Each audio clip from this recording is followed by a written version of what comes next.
मित्रांनो, एवढं खतरनाक जाम लागलंय ना, पुढे ना क्रेन पलटी झालेली आहे. हे बघा, रस्त्यावर पूर्ण पब्लिक आली आहे. हे बघा, ही बघा क्रेन पलटी झालेली आहे. हिला हटवण्याचा प्रयत्न करतात हे ट्रॅफिक पोलीसवाले. हे बघा, वाशीच्या दिशेने येताना ही क्रेन पलटी झालेली आहे मानपूर जवळ. तर बघितलं ना मित्रांनो, एवढी ट्रॅफिक खतरनाक लागली आहे ना, क्रेन आहे ना पलटी झाली आहे. ती पण झाली रात्री, अजूनपर्यंत तिला हटवलेलं नाही.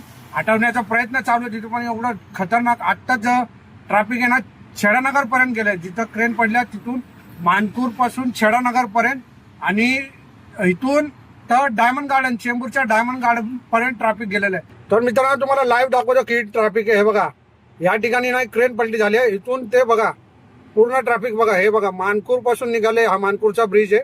बघा ट्रॅफिक, हा छेडानगर जंक्शन, इथं छेडानगर पर्यंत ट्रॅफिक आलेलं आहे इथून. आणि इथून हे बघा, हे चेंबूर, बघा हे चेंबूरचं ट्रॅफिक आहे इथून. बघा हे छत्रपती शिवाजी महाराज सर्कल आणि पुढे बघा डायमंड गार्डन पर्यंत बघा ट्रॅफिक गेलेलं आहे. बघा हे डायमंड गार्डन आहे, इथपर्यंत ट्रॅफिक गेले. इथून छेडानगर ते इथून डायमंड गार्डन. हे बघा पूर्ण लालम लाल, एकदम खतरनाक आहे. बघा फुल ट्रॅफिक. इथून मला पार करायला 1.25 तास गेला इथपर्यंत येण्यासाठी. एवढं खतरनाक जाम आहे मित्रांनो.